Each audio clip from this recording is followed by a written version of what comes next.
parábolas, mas com palavras muito sérias, falando até comparativamente de chicotadas.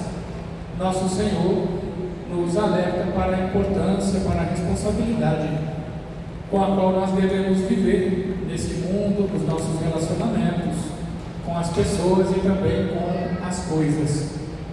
Sobretudo o Evangelho de São Lucas, várias vezes nesse Evangelho, nosso Senhor nos alerta para o perigo que os bens, a riqueza e as ocupações desta nossa vida, desse nosso mundo, representam para nós.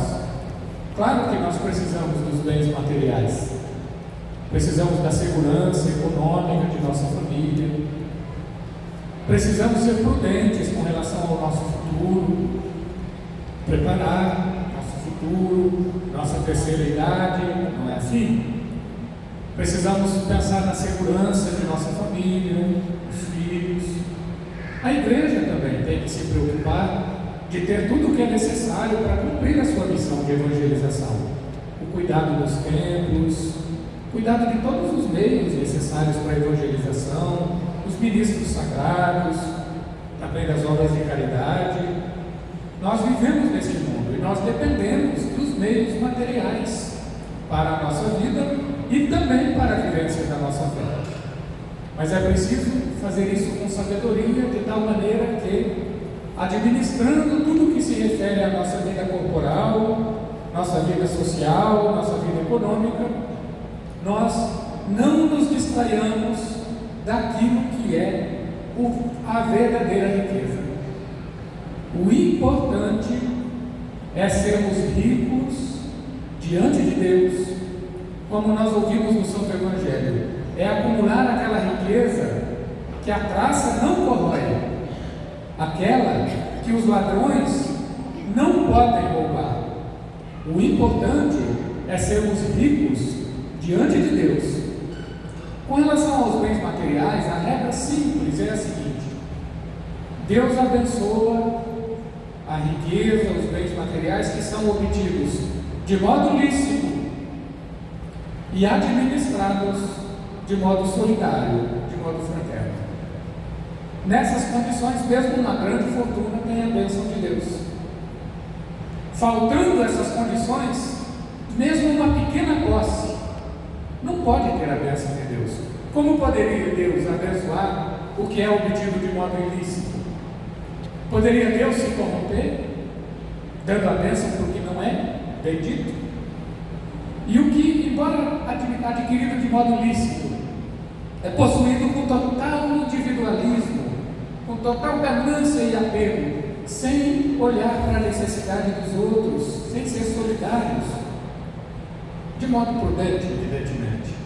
Mas como é que Deus pode abençoar o que é possuído de modo ganancioso e não solidário?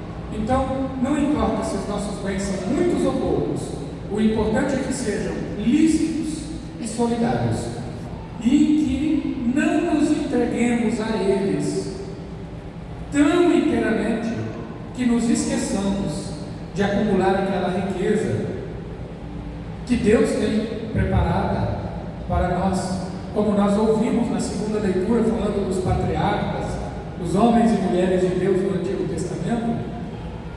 O autor da carta aos Hebreus nos diz: Deus tinha preparado uma herança melhor. É nessa que nós estamos de olho. Essa é a herança que nós queremos: herdar o reino dos céus. Queremos ser co-herdeiros juntamente com Jesus nosso Senhor, como São Paulo ensina na carta aos Gálatas. Sermos co-herdeiros com Jesus, herdar junto com Ele. E por que isso é possível? O salmo que foi tão lindamente cantado também: feliz o povo que o Senhor escolheu por sua herança. Qual é a herança que Deus espera? Qual é a riqueza que Deus quer? O seu povo, a sua igreja, nós. É nisso que Deus está de olho. E quando nós nos entregamos a Deus, nós procuramos viver na presença dEle, procuramos viver para Ele, nós estamos restituindo a Deus a herança que Ele quer. Nosso coração, nós é o que Deus quer. E para quê? para que também nós queiramos a Deus, para que nós também o queiramos a Ele por herança. Ter Deus face a face, ter Deus cheio de misericórdia e bondade, ter Deus nos acolhendo para estar com Ele para sempre. Essa é a nossa verdadeira riqueza, e coincide com o que Deus quer, que o que Ele quer não são as riquezas desse mundo, somos nós, como filhos e filhas, juntos dele. E nisso, a Santíssima Virgem Maria, Nossa Senhora da Glória, assunta ao céu, nos indica o caminho, toda de Deus. Soube escolher Deus na vida dela, acima de tudo. Soube acolher e cumprir a vontade de Deus, totalmente. E nos deixou por testamento a mesma coisa: fazei tudo o que o meu filho vos disser. Aquilo que ela fez é o que ela deixa como ensinamento para nós, mas não como uma professora, por bonita que seja a profissão de professores, eu mesmo sou também, não como uma professora que apenas ensina o conteúdo, fazei o que meu filho vos disser. Ela diz isso mais do que como mestra, como mãe, e como alguém que possa por Deus estar ao nosso lado, nos ajudando nisso. Toda vez que cumprir a vontade de Deus, cumprir a palavra de Deus, cumprir a lei de Deus, nos for difícil, toda vez que as tentações nos assaltarem, tentando nos distrair de Deus, nos levar para longe de Deus, nos seduzir com o mal, podemos recorrer a ela.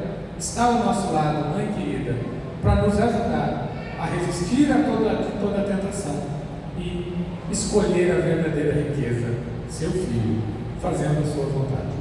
Que nos valha sempre a intercessão e a presença materna dela ao nosso lado. Que valha especialmente para essa comunidade paroquial e para os devotos que aqui vêm fazer esta novena.